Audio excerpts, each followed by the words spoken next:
ከአጅነቢ ሴት ጋራ የሆነ ጊዜ በስሜታዊ በሆነ መልኩ ተሳስቼ ሰውነት ለሰውነት ተነካክቼ ነበር አሁን ተጸጽቻለሁ ምን ላድርግ ነው የሚለው ሰውነት ለሰውነት ብዙ ሰውነት ነው ያሉት እንግዲህ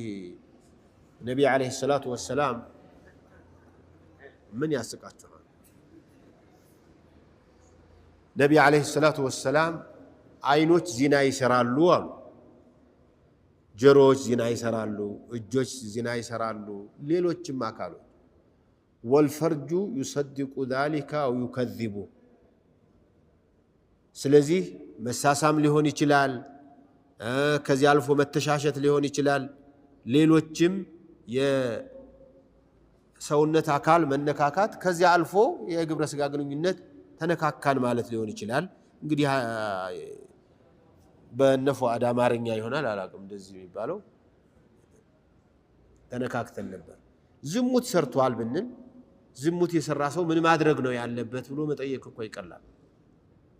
የዝሙቱ መፍትሄ ካገኘ ከዝሙቱ ወታች ያለው ከዚያ በፊት የወሉት ነገሮች አብረው ስለሚያገኙ ዝሙት የሚሰሩ ሰዎች ከሁለት አንዱ ናቸው ያገቡ የስሜትን ምንነት የተረዱ ይሄ ይሉንታ የሚያሳጣው የአላህን ህግ የሚያስጥሰው ስሜት ምን ላይ እንደሚያልቅ የት ላይ ምን ያህል እንደሚቆይ አውቆ ከዚያ በኋላ ቢሆንም ብሎ በ5 ደቂቃ በ10 ደቂቃ የሚያልቅ ደስታ ለዚህ ደስታ ብሎ የአላህን ህግ የደፈረ ከሆነ ተቀጥቅጦ መገደል ላይ ያለበት ካገቡ በኋላ ይሆን እንደሆነ ትዳር የሚያውቁ ነው ሳያውቁ ከሆኑ ግን በቃ